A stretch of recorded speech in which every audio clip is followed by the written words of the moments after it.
Welcome, everybody, to another episode of Need Some Introduction. I'm your host, Victor, and on this podcast, I'm hoping to introduce all of you to something new to watch on TV, usually going week to week with something we're watching here, recaps and reviews, doing the heavy lifting for you all of trying to find your next addictive binge. In today's episode, eventually, there's going to be a pretty long conversation in which Darren and I have just watched, within the past week, the new Paul Thomas Anderson film, One Battle After Another. Darren's actually going to be on vacation with his family, so he'll be gone for the next week. However, Sona's still around, and we will be covering the next episode of Task, which is shaping up to be a very eventful episode next week. The current week's episode, if you've seen that recap, and that episode was called All Roads. Those all roads are leading to next week's episode, where all of these plot threads will be intersecting. The usual call to actions, of course. We love hearing your feedback, so email us, needsomeintroduction@gmail.com, or post your comments on Spotify, if you listen to us on Spotify, or on YouTube. Make sure you subscribe to our podcast on your podcatcher of choice, so you know when our episodes become available to you. We'll be announcing our next set of series that we'll be following here on the podcast, now that we are approaching wrap-up of Task. Okay, I guess I'll start things off with The Lost Bus. So, of course, we are currently covering Task here on the podcast. From what I can see of the popularity of our Task episodes, this seems to be a very popular show. And, of course, brought to us by Brad Inglesby. Well, it turns out he's all over the dial. Of course, he made the Apple TV Plus movie, wrote and produced earlier this year, Echo Valley. And here he is again writing or co-writing The Lost Bus, based on a real incident of a bus driver who rescued a group of children during the fires of 2018 in California. And this is a tough review for me, or a mixed review, let's say. Matthew McConaughey here plays the bus driver, and America Ferrera, a little bit underused here, plays the teacher who's protecting these kids or shepherding them onto the bus and staying with them as they're hopefully being delivered to their parents. And it's funny because I think that the script in Task is definitely one of the strongest aspects, while and once again, this is co-written by Brad Inglesby, so I'm not sure what aspects of the script are his or not. But the flaw in this film, which is extremely tense, has incredible fire sequences. This bus basically trapped on a mountain full of children, and the panic, and you are very in the moment. This is Paul Greengrass, by the way, directing, who has explored other kind of in-the-moment traumatic historical moments like United 93, a very powerful film that is very hard to watch again, and Captain Phillips, another true story that is incredibly suspenseful. And here he is again in the same milieu. But of all those examples I've gave, excellent films, this one very much feels more like it's juiced up. The fire sequences are exceptionally well made. And of course, having a bus full of kids is instantaneously traumatizing and gripping as a viewer. But even if you don't know the details of the actual events of what happened here, it just feels false as you're watching it. And it turns out, if you do your research, that there's a lot of stuff that we see here that is really just silly, made to juice up the tension in what's something that is already terrifyingly tense. So the idea that we do need to see action sequences where the bus is like driving through flaming walls, which doesn't actually happen. It basically was just this terrifying trip through this fire, methodically trying to escape from the inevitable. And the screenplay needs to keep juicing. I mean, at one point, there's a looter who tries to steal the bus, understandably, someone desperately trying to get onto the bus so they don't die in the fire. Completely understandable. But the fact that, it's just silly and obviously feels like this is just added to pump up the tension, which, of course, as I mentioned, already incredibly tense. And it's also like the film conveniently has them in the middle of nowhere with nobody around on these deserted roads, and then suddenly turning the corner and being in the middle of a suburban neighborhood in bumper to bumper traffic with police around trying to clear it out, which is probably more realistic to actually occurred. And so it just feels very discombobulated, really feels like some of these elements are completely tacked on. The early scenes of this movie where they very quickly try to sketch out the personal stakes and these characters, rather than discovering who these characters are in the moment, they have some, again, very clunkily written scenes between McConaughey's character and his like very shrill and irritating wife, who seems to only care that she's going to miss her date, even as like the apocalypse is closing in on them. This is just, like I said, the script just doesn't work for me for large stretches. And yet, once the fire and the sequences where it's just this existential threat to everybody on that bus, and just putting yourself in the shoes of being the parents desperately trying to wait for your children, it's undeniably thrilling and technically very well made.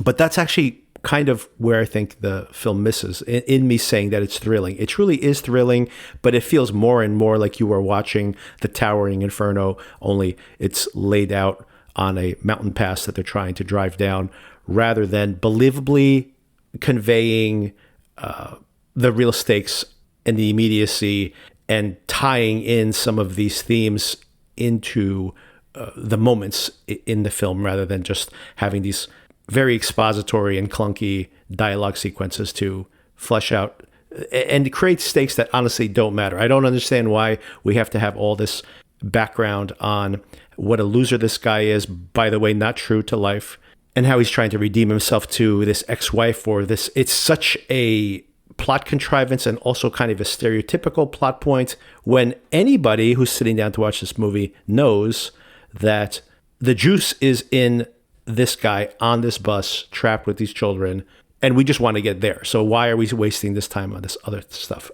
It really bothered me. It took me a really long time to start to get into this film, despite some of the really strong aspects. And I don't understand how Greengrass, his responsibility obviously in making the film and partially writing the script, where you think about Captain Phillips, for example, so elegantly puts you in the moment.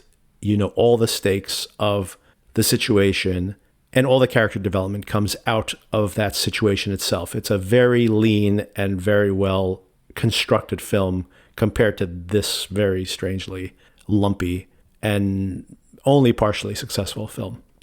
So take that as you will. If you want to see a really riveting firefighter film from the recent past, I've already recommended it, but Only the Brave, from Joseph Kosinski, the film he made right before Maverick and now F1.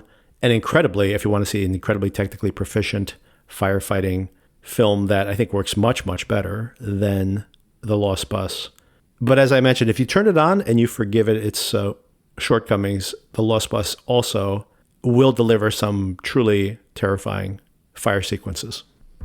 Okay, let's transition over to the main topic for this week. Here's my conversation with Darren, where we break down the new Paul Thomas Anderson film, One Battle After Another. In today's episode, we will be discussing primarily One Battle After Another, which just opened this past weekend, and we all got to see it. My sister just saw it yesterday, too, and we talked about it just this morning. So a lot of feedback on this film, which is not that big of a box office hit, by the way, but from the point of view of people that I know who follow movies, this is such a huge event for the year. So we did want to discuss it here. As usual with these conversations, I am joined by my co-host, Darren. Yeah, g'day, Victor. Yeah, it reminds me of when Oppenheimer came out, that it was just this director making a signature kind of film, and everybody goes to see it, but maybe not to that extent because there's no other Barbie movie to see opposite One Battle After Another. The other thing, I never got around to finishing this point because I got digressed on the Coen brothers last week, as I want to do. When I don't prep my conversation, my brain will just go in 10 directions at once. But I was listening to my conversation, and the point I brought in the Coen brothers as, not only because they are so amazingly technically proficient, they also write their own material like PTA. They also, every Coen Brothers film is a film noir, and PTA minimally has noir elements to every one of his films, if not overtly noirs, although some of his films arguably are explicitly noirs. So there's that overlap there. But the thing I wanted to circle back to was exactly this point, that this is going to obviously be PTA's most financially successful film. But the the most amazing thing to me about the Coen brothers, who I watched from a very early, pretty much from their very first films, is that possibly, or not possibly, definitely because of them working on a particular budgetary scale, their films were always successful and occasionally massively successful, right? The the Western I'm thinking of. No Country. No Country. Yes, absolutely. A huge hit, obviously. But True Grit. True Grit, massive hit, like $300 million globally, like a massive success. And No Country for Old Men, another huge success. Plus the George Clooney films, the Oh Brother, We're Out There soundtrack, which has sold over 10 million copies, like a phenomenon in and of itself. So they have intersected. Oh, and of course, Fargo, which was just a modest success in theaters, but then a huge success on home video. And the most relevant point of all of that is The Big Lebowski, which when it came out was a very modest success. And it came after Fargo, after they got all this Academy Award attention. And people kind of scratch their head and go like, wow, that was a weird follow-up for them. It was kind of considered a flop at the time. But there was something that was written up about how that is one of the best-selling DVDs of all times. So the reason I bring all this up is because of their modest budgets, they have had repeatedly some massive, culturally significant and financially successful films, unlike PTA. PTA's films, honestly, they break even at best, and some of these films have lost money. So I do find it really interesting that when he puts out a movie, it's such a big deal because he's obviously not a Tarantino, whose movies makes hundreds, $400 million or so when they make a movie, like true cultural events, even in the mainstream. Not even like the Coen brothers that are hit and miss, but like sometimes their movies become huge, but it takes 5 or 8 years for them to, get a cultural foothold. None of his films have really crossed over. Maybe Boogie Nights a little bit, but maybe There Will Be Blood also, by the way, not a big success in theaters, but eventually a little bit. But like movies like The Master, that's not a successful film. Licorice Pizza, not a big financial success either. So it's interesting that he has such a following. Not that box office matters that much. It is just, for example, in the past week, just the fact that so many people I know and just the culture at large has been talking about this movie incessantly. And it's just, at best, this movie will, break even, I think, at the box office. Well, I saw it did about 20 million or something on the weekend, but I heard a rumor that it costs up to $150 million. I mean, is that true? Yes. So it was greenlit. This is very interesting. I mean, if you follow these things, it was greenlit at $115 million, which was obviously by far PTA's biggest box office or budget, I should say. So, the biggest risk. But of course, he has stars in it. So very different type of endeavor. And it has action and etc. It definitely has elements that can be crowd pleasing. And then it opened with over 20 million in the US and even better overseas. It has fantastic word of mouth. So I'm very curious to get your reaction to how the audience reacted to this in a moment. So it's done very well so far. And hopefully that word of mouth, like, at a smaller scale, like Sinners or something like that, will leg out and have a long run. And of course, the awards, if it actually wins the Academy Award, and it definitely looks like the front runner at this moment, that that adds huge value long term to it. But yes, so the budget supposedly has been quoted at as high as $170 million. But with some tax breaks and such, Warner Brothers announced that and of course they may be fudging the numbers themselves, but they announced that it cost about $140 million. I think just under that with the tax breaks they get from California. But even at $140 million, this thing needs to make, at $250 million, let's say, before it hits home video. to break even, and that includes, like, and I'm baking into that if it wins awards and has a very long tail. But this could be a cultural movie, and I think that's where we might set things up. It doesn't really matter if the film loses some money in even eventually. If the thing becomes like the type of film that people watch for years and years, and I would say there's a chance that this becomes one of those films. All right. Interesting. Let's get into it a little bit. Let's do it. I have many things to say, but let me just start with, before we get into any spoilers and get into any detail, I've wrote a review for this. I'm probably going to read it here because I spent a lot of time writing that review, by the way. So each sentence kind of encapsulates something I want to expand upon. So I can almost use it as a framework for the conversation. But before all of that, you told me last week you're going to go see this with your wife. How did you like it? How did she like it? How did the audience react to this? What's your general opinion?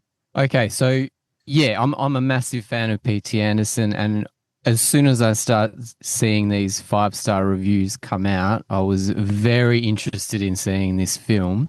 The cinema was full, which was great. On I think it was like a Sunday afternoon. My wife did ask me before we went, how long is this movie? And I was like, I think it's a couple of hours long. I don't know. Turns out it was almost 3 hours long. And if I knew that, I probably would have gone into it a little bit differently. And just after the 2-hour mark, my wife was looking at her watch going, this is not even close to wrapping up. And we've got a while to go. But I must admit, I was so into the film that I did not notice the running time at all. And I was just wrapped up in the story.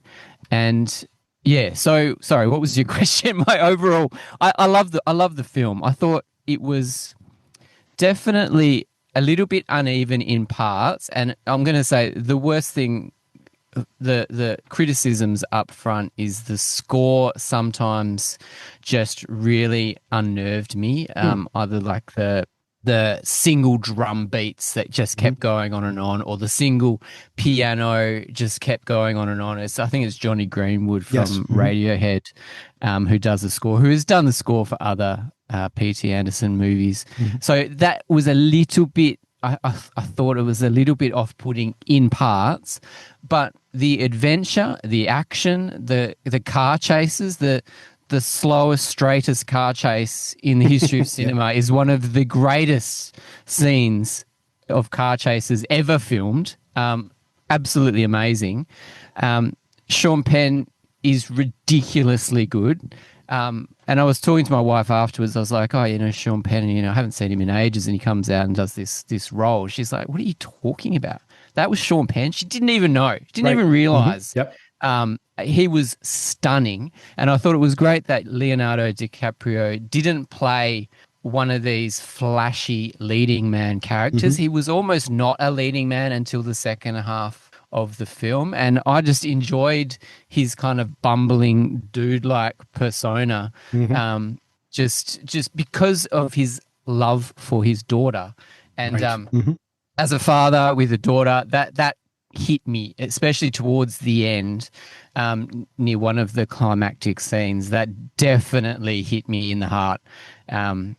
And so, yeah, what a ride. What a filmmaking extravaganza. I just love, some of it wasn't that flashy, some of the camera work in terms of past films of his, very flashy, whereas this one just seemed to serve the story.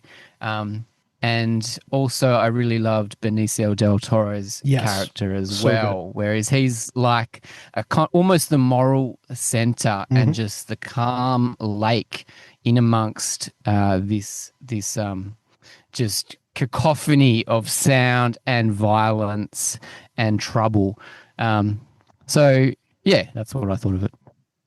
And how did the audience react to this? I mean, one thing, it's so funny. I've had multiple conversations about this film and keep forgetting to bring up the fact that it's hysterically funny. My audience laughed out loud aggressively throughout this film. There were moments when I was the only one laughing in the cinema, and I was cracking up. Especially DiCaprio when he just couldn't remember this bloody password. That dialogue is incredible. Every time he's on the phone, everything with the phone, by the way, every time he's on the phone with this comrade Josh is hysterically funny. And but not only that, then like he has this G1 phone with a charger that that obviously this thing's not been charged in a decade, and then he just wants to have an outlet, and he cannot get more than like 10 seconds. And then when he finally plugs it in, after being like shuffled around from one location to the other, he's so proud of himself. He's like, "It's charging, it's charging." Oh God. But yeah, I did notice the audience go in and out during the film. I did notice that quite a bit. But yeah, I mean, there was plenty of laughter, even though I was one of the only ones laughing in some bits. I think the audience loved it. I think they really enjoyed the ride. Yeah, but so I really want to see it again, but I just I don't know the situation. I think I need to see it in the cinema again.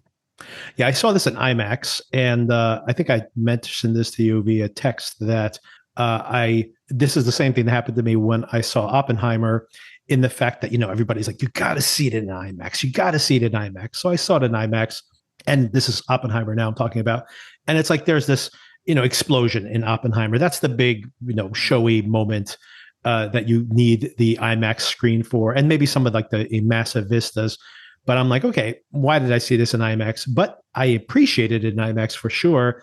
And what it was that was so incredible to me was just seeing the human face, that enormous on the screen. And when people can actually act, and there's like no, it's so interesting. You probably have some experience acting before.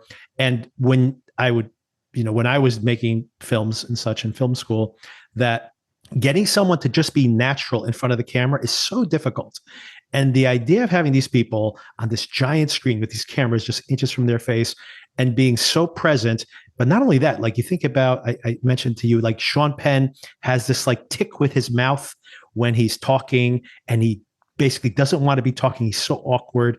And he does this thing where his mouth is just like twitching as he speaks and like has this frown in it. And it's obviously something he's doing, but it's like you get to see all these little, just like kind of the amazing aspects of the human face in, reacting to things. And there's so many faces here. PTA is a big fan of Jonathan Demme.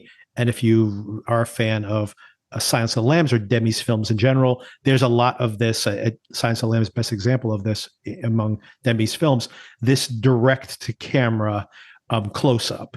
And PTA does that multiple times here in this movie as well. So there's just this incredible power of seeing someone's face, especially like the emotional moments, like you said, these moments towards the end with Leonardo DiCaprio, Bob, his character, and his daughter, and just some of these moments. And by the way, speaking of the daughter, this is the same actress.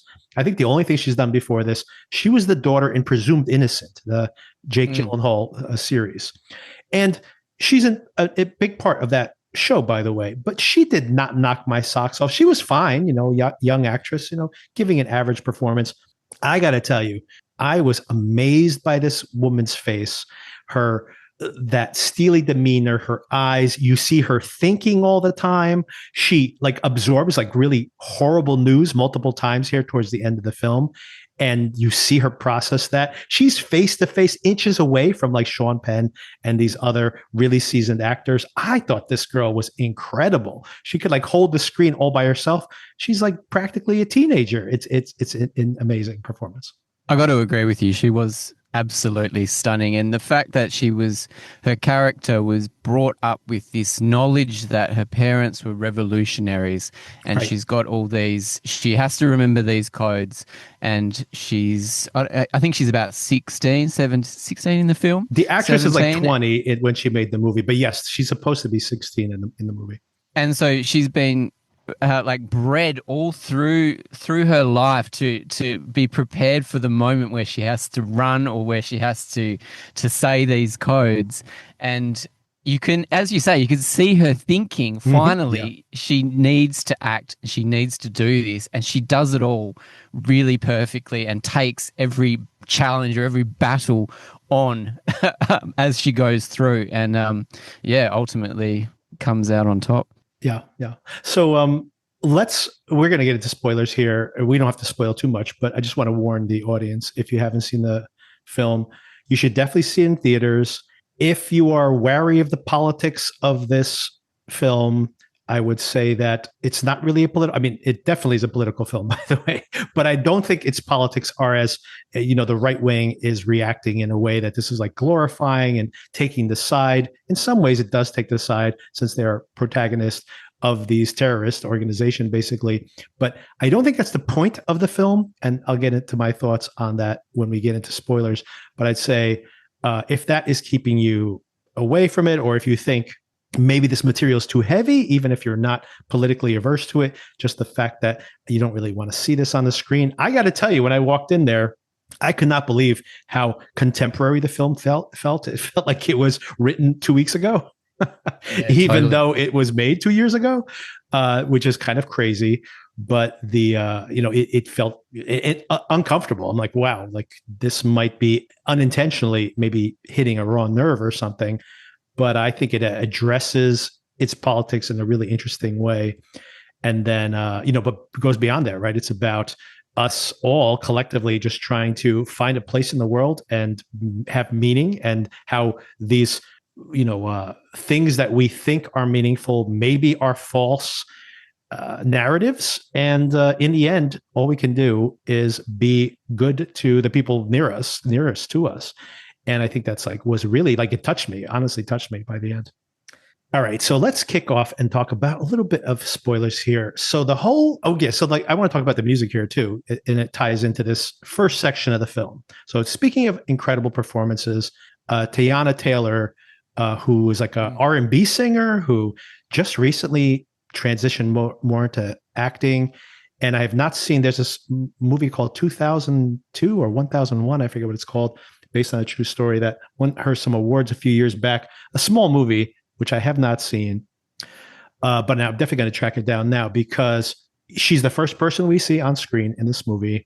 And she is really the protagonist of the first third of this film, probably. And it's very important that because she is, you have to believe that these men are so fixated on her, and that they will throw their lives away basically to be with her. And these are multiple men. That's the case. And I think that she kind of captures that without, there's a femme fatale simplicity to that portrayal that could be she's just bad news, guys, that I can fix her type mentality, and how you can't. But there's something more complex going on with her. And I got to say, there's at least 5 absolutely stellar performances in this film. And she's one of them. And she disappears. And once again, we're in spoilers here. She disappears pretty much after that first third of the film. But she kind of haunts the rest of the movie. And she really needs to make an impact in that early part of the film. But yes, it's a pretty incredible performance. What did you think about her, specifically Perfidia? Perfidia Beverly Hills, yeah, incredible. Yeah. Just the shot of her when she's pregnant with her belly out, firing machine gun. Mm-hmm. I mean, it's so awesome, and it really sets up, her power when she first meets the Sean Penn character, and she tells him exactly what to do. Right. You can sense just this sexual violence chemistry that is going on. And I was very, very surprised. I kept waiting for her to come back. Yeah. And I almost thought that she did come back to meet her daughter later in the film, but it turned out to be a different character. But yeah, so powerful, and did exactly what she needed to do in that first half or first third of the film to really put these men in motion. Yeah, and I think that there's something, and maybe that's a question I have for you. Do you think it's unexplored? I think they give you just enough hints, but I have heard people say that maybe this is very much, and of course it's PTA, who maybe, he has an African-American wife, and maybe he is, telling on himself a little bit, that he, questions his own fixation maybe on this, or sees it as a fetish, because that is seen here, that aspect to the relationship, definitely. and how that changes over time with his relationship with her as well. But I think that there's something. Do you think there's enough context for her psychology? Because there's a big question mark, right? Of course, of like, why does she have this relationship with Bob? Is she just, I'm sorry, not Bob, but with Lockjaw? Because does she? Because for me, and tell me if you agree with this or not, but for me, it's like I think that it's not just that she's being coerced by him and she's making the best of the situation in some way. I think that there is an attraction she has because what she wants through all of these activities of hers is power, and she has power over him. And I think that is seductive to her. Absolutely. Yeah, yeah. I mean, Lockjaw, as we see, has aspirations to be one of the most powerful white men in the country, and he shows how successful he is at his job all throughout, and she identifies that straight away. And there's definitely a sexual chemistry between them that she does not have with Bob, Right. and her relationship with Bob is something completely different. And it's just so funny. Sean Penn's his character's name's Lockjaw. You're talking about him Yeah. constantly chewing and moving his mouth while on screen, and what happens to him later in the movie. It's just it's quite amusing. Yeah, it's pretty incredible. And then, of course, like you mentioned, she also has this relationship with Bob. Bob almost is like, hey, I'm good at whatever, making bombs, electronics, and he wants to feel like he matters. So I think that is one of the themes here as well in the film, is like trying to seek out some meaning, and how you drift into these different, you can imagine, not to this extreme, but there's plenty of people who fell into a particular political organization in their college, let's say, because there was a girl that they thought was cute there, or they, hung out with these people on a regular basis, and then they kind of go with the flow of the politics of it. Now, I don't think most people would actually turn to terroristic acts, but I think it speaks to the fact that the person you are when you're younger. I think that is, by the way, a huge underlying theme here. The person you are when you're younger is so significantly different than the person you are later in life. And Bob, obviously, you see him in that jump cut, that incredible jump cut 16 years later, how he fundamentally is such a different person. And of course, life has beaten him up and he's laying low, and he doesn't have his tribe anymore, right? Of course, which disconnects him from any of his passions from earlier as well. And speaking of that, I think that goes back to Perfidia, who maybe just, whether she believes all the things she says or not, this is just a way for her to feel empowered. And she has all this magnetism. She has these men attracted to her. She has everybody, their whole group sees her as a leader. And then all of a sudden, that role has to change. She suddenly has to be a mom. And that like breaks her self-identity in some way. And she turns her back on everybody, right? She betrays her compatriots. She, abandons her daughter. I've abandoned my son.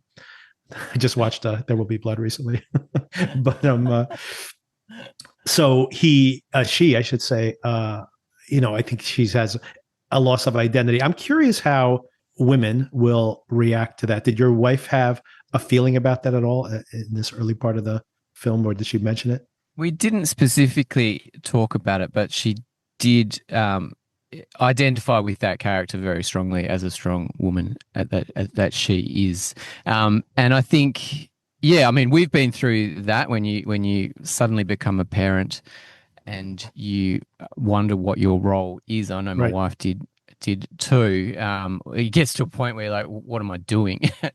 I got to go back to work. I got to, have a purpose again. And you got to absolutely support that. But yeah, very efficient storytelling when there's a heist or a bank robbery that goes wrong. And there's a character in that heist called Jungle Pussy. Yes. And I think she is also a musical artist that and some of her lyrics appear throughout the film as well to inform this kind of black powerful woman's idea. Yeah. That's a great scene, by the way, when she is quoting some of her own lyrics there while she's performing, and she's like showing her face, going like, see, I can show my face. This is my power.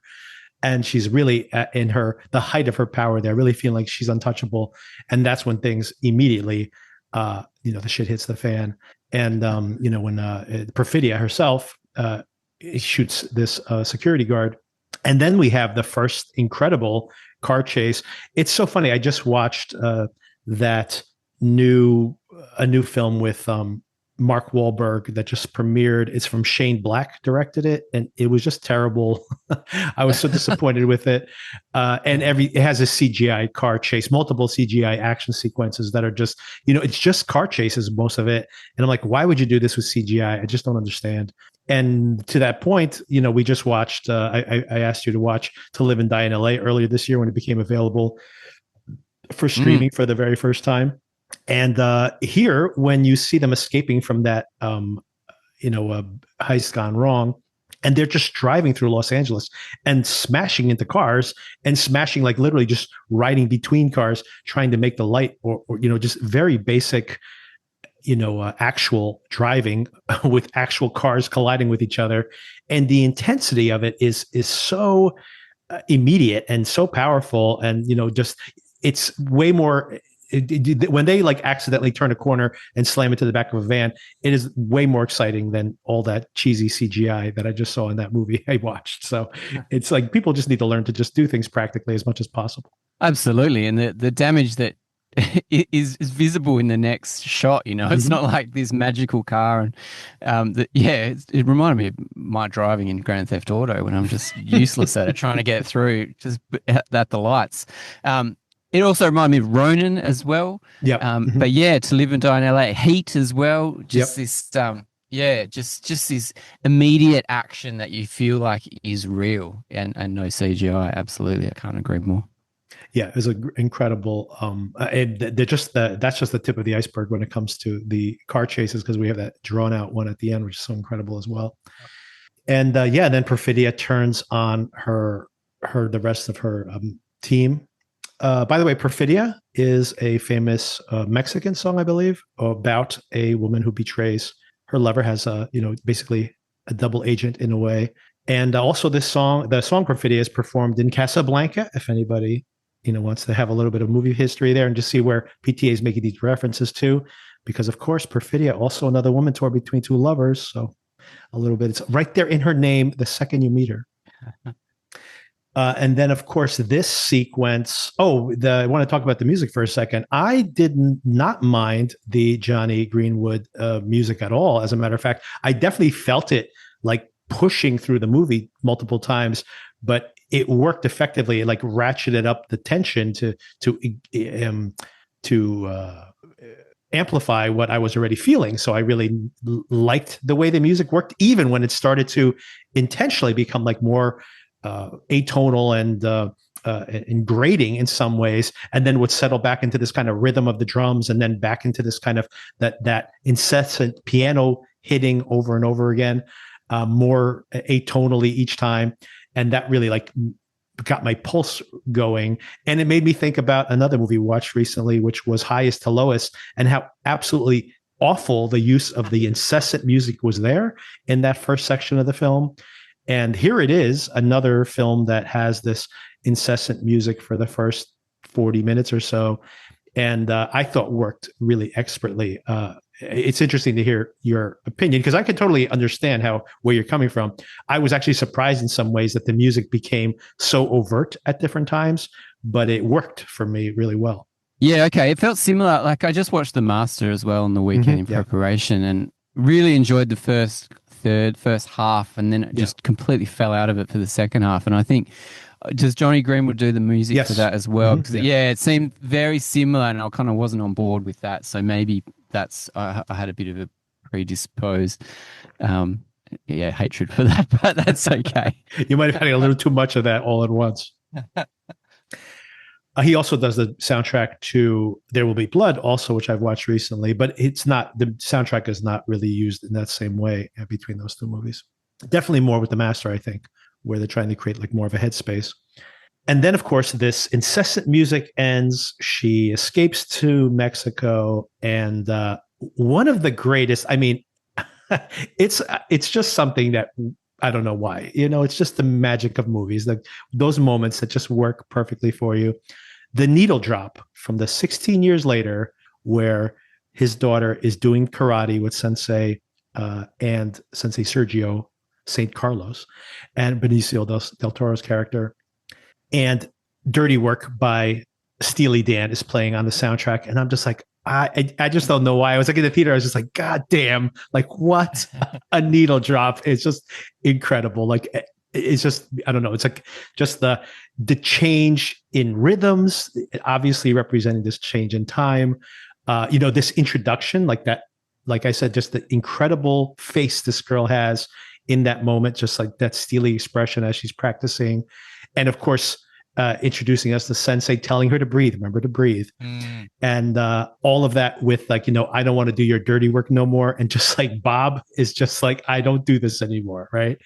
And at one point he even says, he goes, I don't get mad about anything anymore. Like he doesn't even remember what he was mad about. And so it's just like this incredible leap in time, and just felt like so confident. I was just like, oh man, we are in for it now. Oh, and by the way, speaking of 2 hours and 40 minutes, this movie felt like an hour and a half. it just flies. Went by like no problem. Like expert, this guy just knows what he's doing. PTA just in the palm of his hand the whole entire time. And it did not feel long at all, not even close. I'm kind of shocked that Perfidia just disappears from the whole film. Right. It makes complete sense for her character because she is so committed to the cause, and then she is so committed to, well, ratting them out. And then the only thing she can do now is disappear to protect her daughter, I guess. That's why she's doing it. And she's just, and to protect her life maybe. But so interested in where she went and what's happened to her and the kind of life that she's made, or whether she's just died in some kind of revolutionary act. I'm so interested.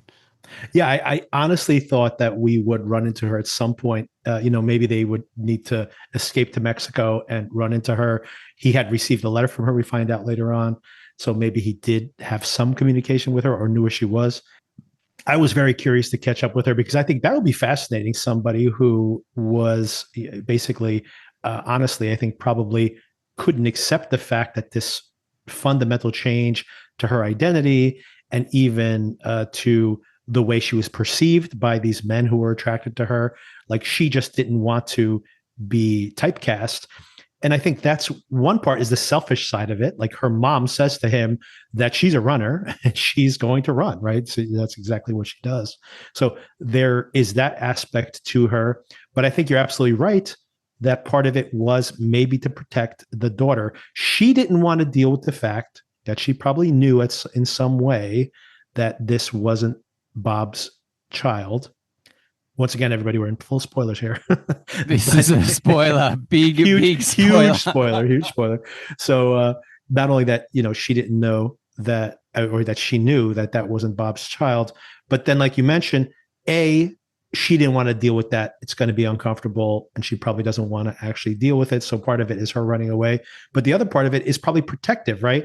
If this guy is going to be obsessed with her forever, then inevitably her daughter is going to be in danger. Like if she tries to seek her daughter, she's going to draw his attention to her, right? So I think that there is some aspect of it where, in a way, I think it was purely selfish, but she had a rationale that made it sound not as selfish when you factor that in. Yeah, absolutely. And just thinking about the way the movie seeded the concept that maybe she is not Bob's daughter was very smart. I'm not quite sure when the penny dropped for me where, this is a possibility. Yeah. And that whole sequence with this DNA testing machine, so thrilling. Yes. And we're told, if it lines up, then there's going to be trouble. And that's where you get that acting between her and Sean Penn, and Sean Penn just going completely kind of screw loose, trying to work out what his future is with these what are they called? The Christmas Explorers. The Christmas the club that he wants to join. Yeah. Hail Saint Nick. Wow. There are so many hilarious dialogue moments here. One of them, they're so subtly thrown in here. Speaking of the, Hail Saint Nick, this Christmas Adventurers Club. Is that what it's called? Christmas Adventures. Yeah. Which is this group that apparently Lockjaw's been trying to join for a long period of time. Turns out they're straight up white supremacists. And I love when he has his first meeting with them at the daughter's wedding. And the one guy says, now our aim and your aim is the same, to find dangerous lunatics, haters, and punk trash and stop them. No more lunatics. Punk trash. I love that. But he's an interesting character too. You think about Lockjaw and you think, is he like a true believer in his cause? And you see that once he meets Perfidia, he can arrest her at any time. He's like been watching her. How hilarious is it, by the way, that sequence when he's watching Perfidia from a distance and they sees Bob grab her ass? he just loses it. He's like, hold on a second. What's going on over here? He gets like extra escalated. But yeah, he's watching her the whole time, allowing her to not only to like play act at terrorism, they're blowing up buildings in this film. And he just lets it continue to happen because he is just fixated with her and wants to have this sexual relationship. And then when he has this opportunity to join this other group, he's always looking to fit in somewhere. And I guess that's why he joined the military in the first place. And now he has this kind of this next echelon of racism he can achieve, that it's so odd because he desperately wants to be part of this group. Meanwhile, he knows he has a sexual attraction to this black woman. And then, of course, that's what kicks off the whole plot, because once they say, there's no proof, you've never been with a black woman, right? And there's no proof of this. This is literally the impetus for the plot, by the way. He decides to basically activate the entire military to take over this small town in California to track down this girl so he can check her paternity. That's all he wants to do. And even just when he's meeting with these guys, these Christmas adventurers, whatever they're called, he's too polite. Yeah. He doesn't have this easy power that they have because they've been bred into it, right? Or they've got riches beyond our imagination. They just have this quiet confidence where he is always he's trying to join the club, and it always comes across that way.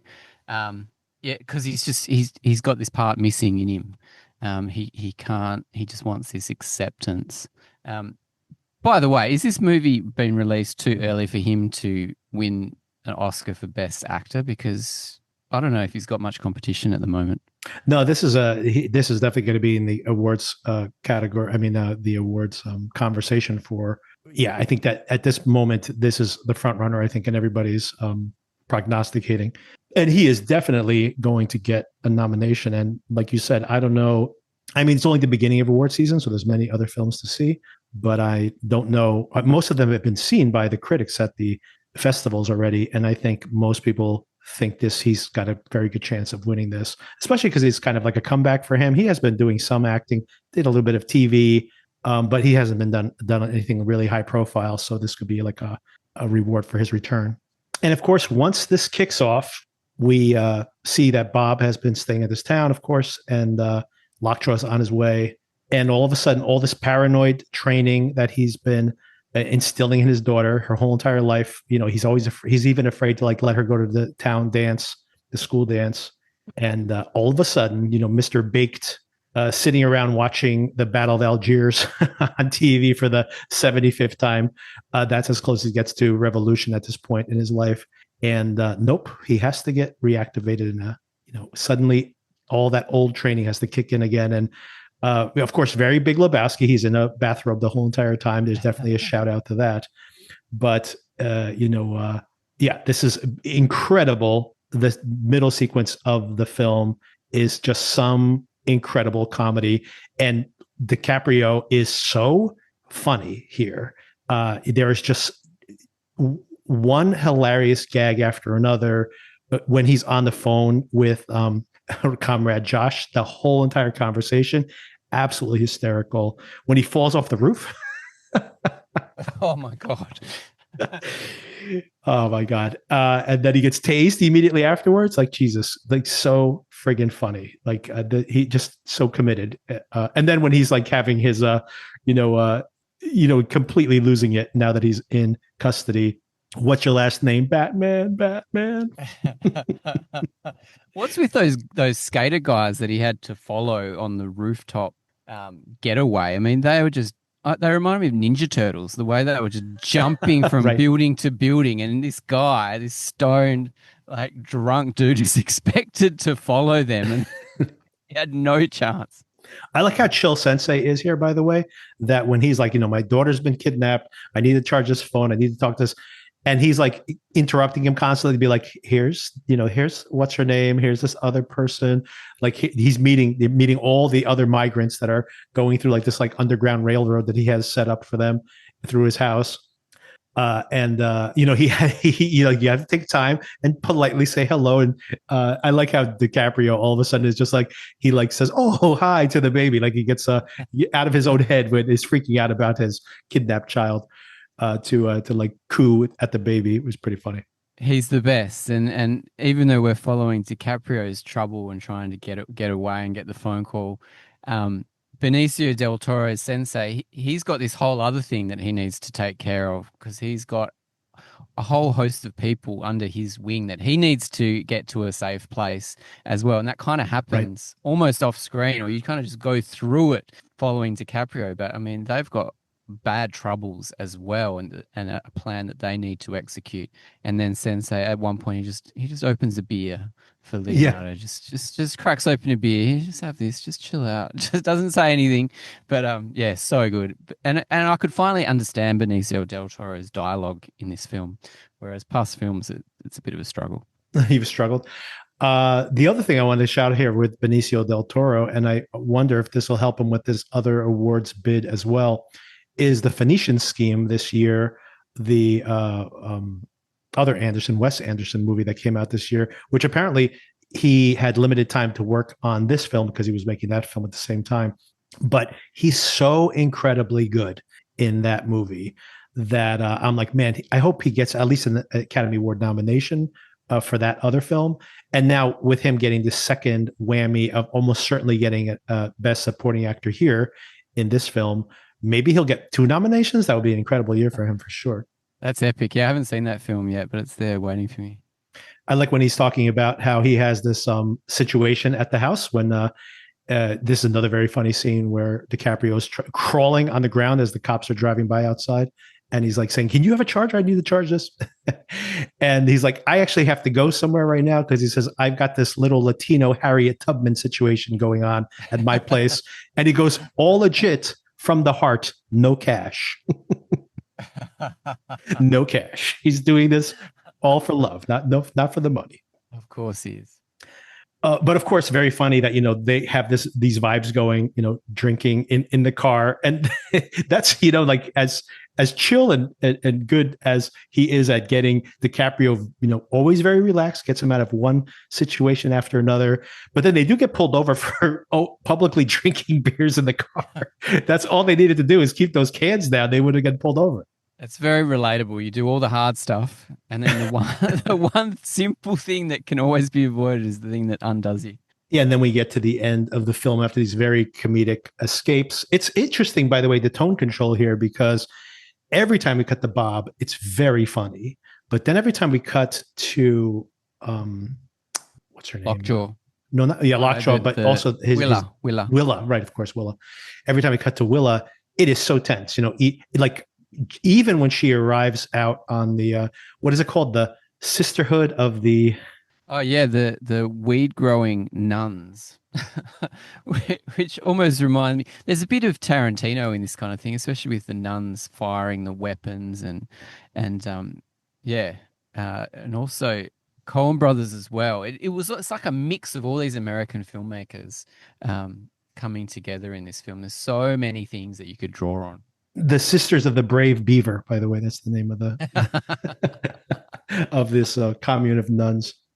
By the way, Willa, if you're being pursued to this degree, and someone asks you if you have a phone, you tell them you have a phone. Oh. And they should not have gone to meet up with the sisters at that point. She should have known better to take her there. So, everybody makes some mistakes here over the course of the film. Teenage girls are extremely protective of their phone. Of their phones, very important. I like how that's like a gag here in the film where it's like her dad doesn't let her have a phone, and everybody's like, "Come on, she has a phone. Give me a break." So what else we have after that? So we have that great scene, by the way, when they're waiting for the DNA to be the final results of the DNA. And of course, Lockjaw pretty much has some certainty. Oh, by the way, going back to what you said before, I think that when they cut from that moment in the hotel and then we jump cut to her with the very pregnant stomach, I think the film's telling us right there that he's the dad, or at least opening up that possibility there. So that's pretty early in the film. But while Willa is, of course, Willa has some tough discoveries out there when she's out at the nunnery or whatever you would call it, the convent, I guess you'd call it. That one nun who doesn't trust her, saying, if you're, I'm like, do I look like my mom? She says, no, but you do on the inside because, you're a rat like her. And, she finds that out. Her dad had told her that the mom was a hero, not a rat. So that's one horrible discovery. And then she finds out that her dad's not her dad, and it's this horrible monster. So all of this is just one really tight, taut moment after another. I like the fact that, by the way, she fights the whole time. She actually takes down Sean Penn. I don't know if this was planned or if it was improvised, but she actually takes him down with her hands behind her back when he's dragging her away. He uses one of her, sensei's takedowns. I was like, wow, that's pretty impressive. He did not like being the victim of that, did he? No. But I do like while they're waiting for the DNA, and she says, "Why is your shirt so tight?" And he says, "I'm not gay, if that's what you're saying." And she says, "I didn't say that." And he says, "I'm not a homosexual." She says, "I did not say that, but I do see the lifts in your shoes." Man, this guy's 65 years old. The size of his biceps is pretty nuts. It was teased earlier in the film, and I was like, I remember seeing pictures of Sean Penn and thinking that he was pretty fit. And it kind of reveals itself through this film for sure. Yeah, and this all culminates. Once he finds out that she is the daughter, he heads out with this Native American tracker that he's used before. We got to talk a little bit about that, this racist group that he's working with here. Which they're like, oh, it's a great tracker, but he is Native American, so they have all these caveats about using his services or not. But he draws a line with having killing kids, so he does deliver her there. I mean, he should have let her go earlier because he didn't have to die. In other words, is the point. His conscience kicks in a little too late for this to play out. But he does eventually kill all those racist guys out at that gas station or wherever they're meeting up. And that's how she escapes with the car. He dies too, unfortunately. I felt like there was one racial slur too many for him. And that combined with the fact that they were going to kill this girl, he just said enough is enough. Yeah, I mean, it's too bad he didn't, like I said, it's too bad he didn't come up with that while he was driving there rather than, afterwards. But that's how it goes. He died on that hill. Oh, but I find this very funny, by the way, and there's something being said here again, the politics of this, which maybe we get into a little bit as well, that there is obviously this cartoon of the left. Like it's basically everything, the most toxic version that I'm sure there are right wingers out there right now who think that this is what's happening on the left every single day. Antifa is invading. I thought of Eddington, by the way. This is a lot of Eddington shared DNA in this movie, by the way. And so there was, this kind of cartoon of what the left is like. And then, of course, you have this extreme cartoon of what the right is like, in these overtly racist characters. But even there, I like how this is all cosplay to so many people in the process of this film, because when they find out that this lunatic is trying to cover up his daughter that he had with this black woman, and that he's invaded this town, And, that's where we distribute those chicken wings from or whatever they were. And they're like, oh, that's too bad. I love those chicken wings. And also it turns out that one of the guys who's a member, that he's a part owner of this company. So they're like, we got to put the kibosh on this. So I find it, once again, very funny that they're like, we don't want these immigrants. We don't want these other people. Oh, wait a second. Is that affecting my bottom line? We got to put an end to this right now, which is probably the truest thing that happens in this whole entire film. Yeah, absolutely. And then we get this incredible sequence of car chases through the desert, and how, Bob in some ways is just following his instinct. Maybe it says something about his connection to his daughter and these devices they're supposed to carry around that draw them together, possibly, or signal when they're close to each other. And somehow he just guesses and just feels out those options, and he ends up getting there just in the nick of time. And I said this in my review, but there's this mantra that Sensei has about ocean waves.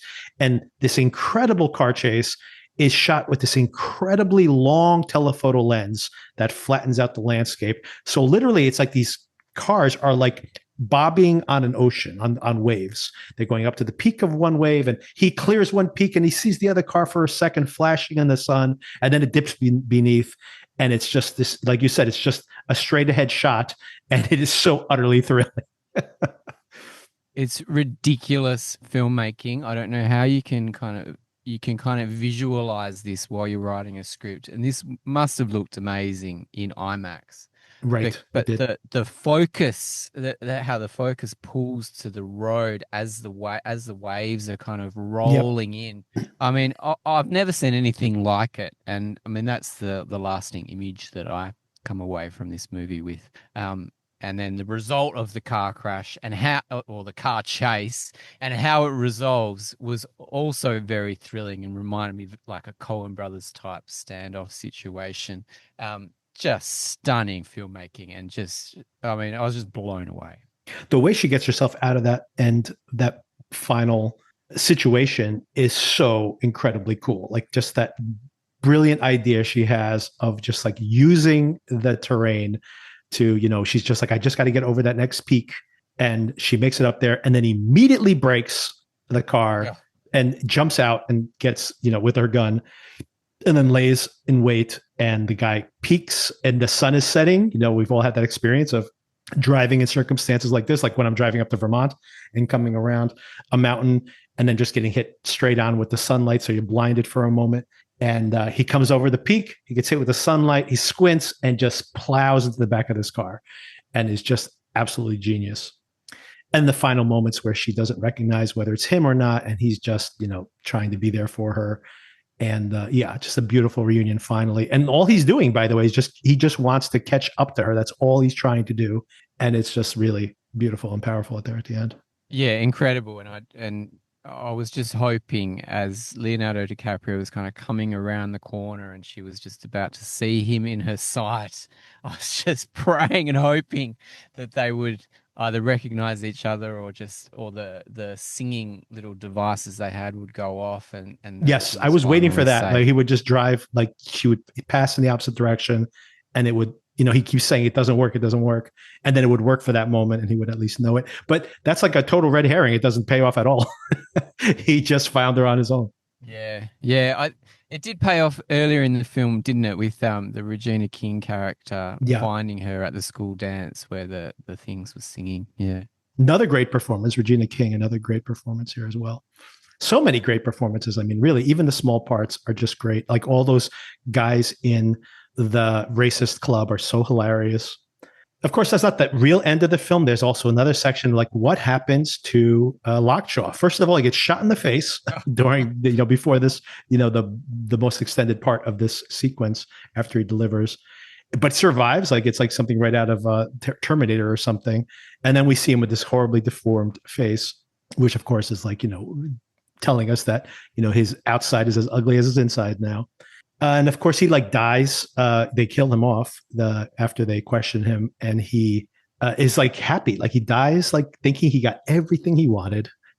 Everything is perfect in the world. So he kind of dies, getting everything what he wants in a way, and just dies cluelessly. And they just burn his body unceremoniously. And he has nobody, right? He has a daughter, but I don't think that daughter ever acknowledged him. And I'm pretty sure that Bob still thinks I mean, I don't think she's going to tell Bob that he's not her biological dad. I love that too, because he is her dad, and Right. he's Of her dad course. in Yeah. every sense of the word, apart from the DNA. Yeah, which resonates with me as well, because I've got a stepdaughter, and it's very similar. Yeah, it's I like that bit. But what do these guys do? I mean, he got the corner office, he Mhm. overlooks the city wherever he was, and he was happy, but you don't know what these guys actually want to achieve in life. They just want to be at the top echelon, Well, I get think the that's one of office the and get funny it. things about it is like when their ideology supposedly is questioned in some way, they're like, oh, wait, that affects my bottom line. I'm not actually going to, use racist policy. I think that's the satire here. They just want to be in this club, and the only person they kill is one of their own. So I think that probably speaks to where they're at. They're just a bunch of, cosplaying fascists as well. By the way, before we get to the very end here, I have to call out this conversation when they debrief him about knowing that he has this daughter. This conversation is absolutely hilarious. And they say to him, like they know, like, Colonel Lockshaw, this I'm quoting here from the movie, Colonel Lockshaw, did you engage in a romantic relationship with this woman? And he says, gentlemen, I have engaged the enemy face to face in battle. And in the dark alleys and shadows of espionage, I was once raped in reverse. And he goes, raped in reverse. Could you explain how that would work? And he says, the enemy employed deception. I was drugged. And while unconscious, my brain was not working, but my power was. And I believe I was taken advantage of. And they ask him, what kind of proof do you have of this? And he goes, I don't know it to be true, but I suspect it. When I awoke, there was sensitivity in a private place and there was some residue of an interaction. And they said, an interaction? And he says, I believe she was a sperm thief. And this guy says, a semen demon? That's correct. She was a semen demon. The way he says that, of course, he's just like, yep, okay. As if we've come across these before. Exactly. Oh, a semen demon, of course.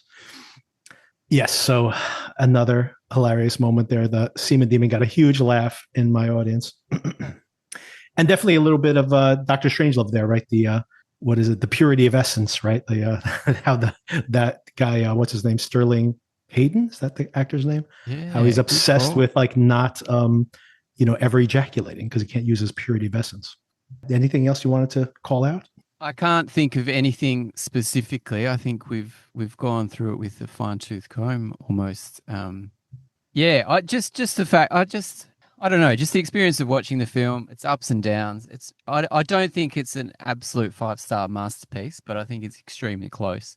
And yeah, it's just great to see a filmmaker working at this level with a budget at this level, Mm-hmm. and with people that want to come out and see it. Yeah. Maybe we could talk about PTA a little bit, just for a few minutes of his films in general, because I think that's for me. I gave this 4.5 stars on Letterboxd.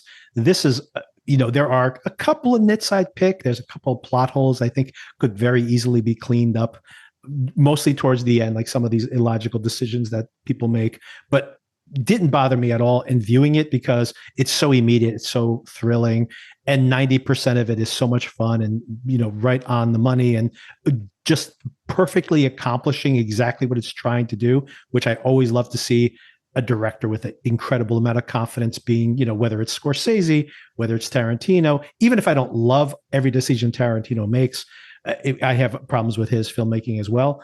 But I just when you're in the hands of someone who knows exactly what they're trying to do, and the Coen's a perfect example of this, where every Coen brothers film is absolutely impeccably made and is exactly the film it wants to be. But for me, this is probably my favorite of his. I wouldn't say it's my favorite of his, but I think it's the most successful at what it's trying to do, because I just rewatched There Will Be Blood, and I liked it so much better revisiting it now.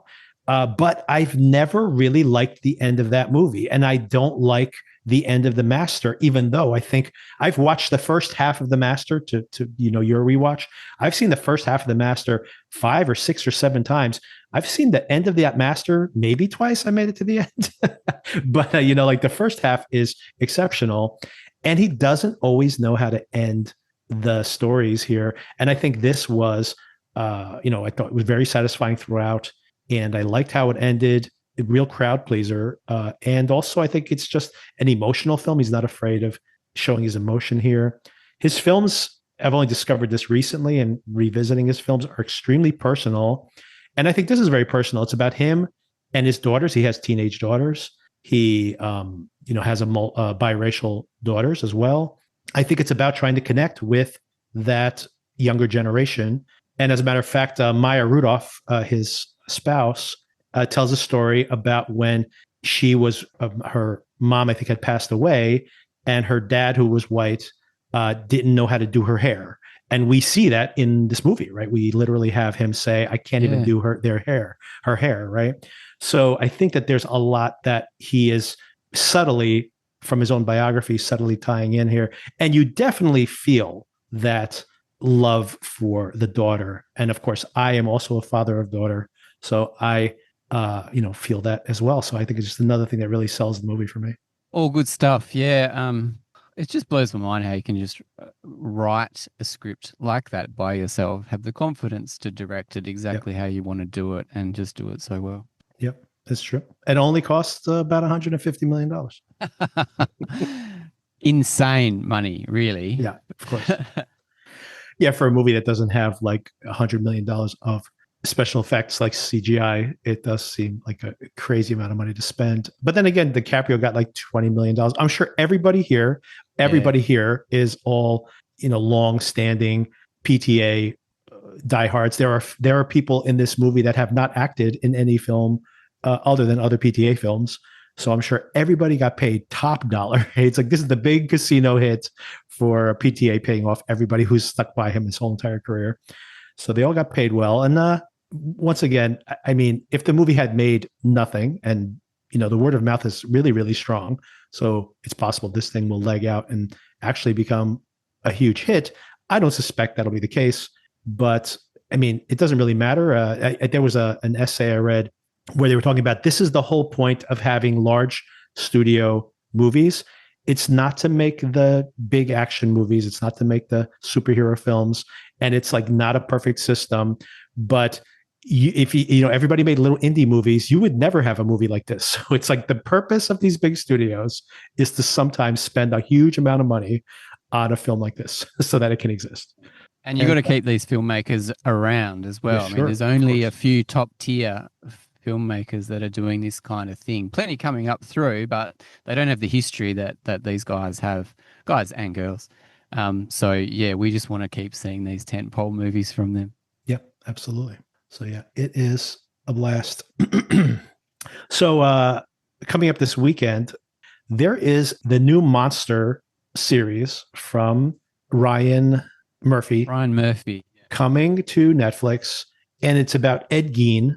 I am concerned, and seeing the trailer for this, it looks like they're leaning into the most obvious and grotesque aspects of the story. However, a couple of things that are intriguing to me about it. One is I found the two previous Monster series, both of them have very flawed, but at moments I thought it was succeeding at getting under the skin of what is the fascination with these stories. A little bit of a critique of the culture of true crime and why we obsess on these stories. And here's the most interesting part. This is obviously about Ed Gein himself, but the cast, when you look at the cast list, they have someone playing Anthony Perkins. They have someone playing Hitchcock. They have someone playing Toby Hooper, making the Texas Chainsaw Massacre. So I think overtly in this series, it is going to be not only about the original crimes, but how it keeps resurfacing in popular culture. And I think that is interesting, like an exploration of that. That's kind of cool. You could, because that could come through into Silence of the Lambs as well, right? Yeah, So absolutely. Absolutely. Yeah. I wouldn't be surprised at all if there is even some references to Silence of the Lambs if they go that far forward in history. But I think that is really interesting to explore, like, what is it about this story that continues to, reverberate, and why are we fixated by them? And that is interesting, like seeing the people who are impacted by it in popularizing it as well. Yeah, look, I got to say, I struggle with a lot of Ryan Murphy's stuff. Terrible. I've watched plenty of the pilots of his series and never continued. I think the only one I really enjoyed was I think he did the OJ. Yeah, that was good. The People versus OJ, which I loved. Yeah, that was good. I agree. That's kind of when I started to try. And did you watch the Dahmer show?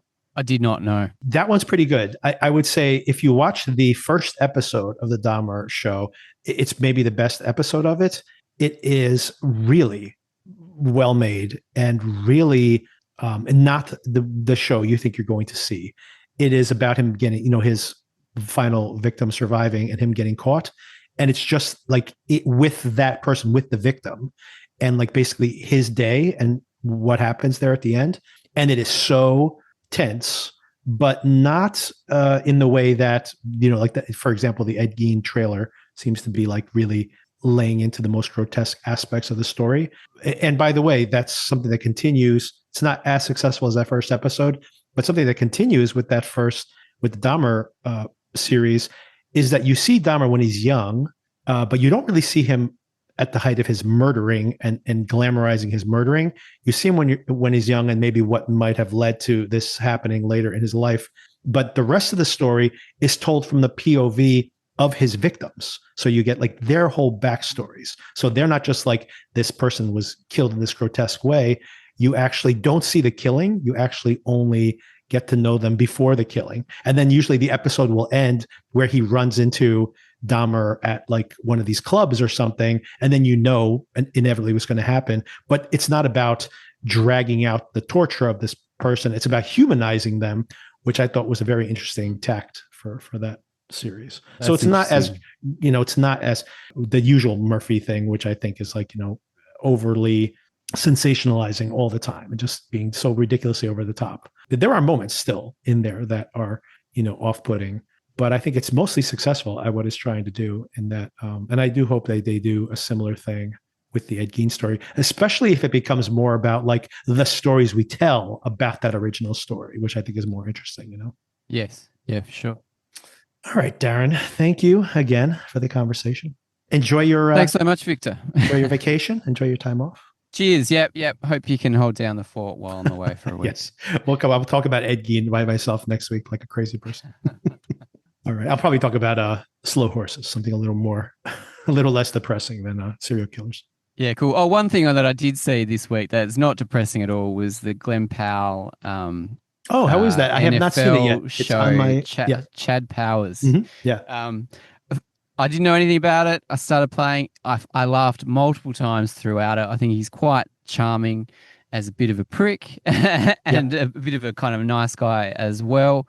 And nothing too deep there, but I watched both episodes straight back, one after the other, and really enjoyed it. So that's something light to offset your serial killer fetish. Yes, you know what? I will definitely give that a look. The reviews have been very mixed. So anyway, now I'm much more curious to see which side of the dividing line I'm on. Yeah, if you like what he's doing, you're gonna have fun with it. If you don't, it's not for you. Yeah, I'm a sucker for sports shows like that because it's very Ted Lasso, trying to be Ted Lasso. Of course, for that stick show that we just watched. Stick as well, which I thought was pretty good. I liked Stick. I liked it too. Yeah, I watched it every time it came out. I was right into it. So Stick is an example of like not the reaction that I've seen here. Stick was very much the reaction where its reviews were very like meh, and I was the same way. Like there were multiple times where I'm like, I might quit this show, but I hung in there, and I got to the end, and I'm like, that was pretty good. If that comes back again and there's nothing else on TV, I'll watch that again. Oh, speaking of comedies, one more thing to bring up that's lighthearted. I have not seen any of this yet, but apparently there's like 3 or 4 episodes out already. The English Teacher is back for another season. Have you seen The English Teacher? Did you see season 1 of that? Yeah. Love season 1, and my wife's been bugging me to watch season 2. So yeah, we'll probably get onto that tonight, I reckon. There you go. So yes, so some comedies to clean my palate after I watch 8 hours of serial killer. That English teacher was so funny. So When funny. the kid comes up to him, he's like, I don't know how to come out as gay. And the guy's like, I came out as gay in the 90s. You guys have got it so easy now. Just go out in the hallway and tell everybody you're gay. You just No tell one will everybody. care. Yeah. Speaking of like comedy that like hits both sides of the target, like the when they have like the gun club in the school, which is absolutely hysterical, just the concept of having a gun club in the school, but then the protests against it are equally hilarious. So it's pretty incredible. Yeah. Well, So let's I mean, hope season 2 is, is just as funny because, yeah, that was a great show. yeah, I can't wait to see it. And so that's another thing for everybody to be aware of. There's just so much stuff out there now that it's hard to pin anything down. All right, Darren, thank you again. Okay. Cheers, Victor. Yeah, take care. Bye. Thanks so much. Bye.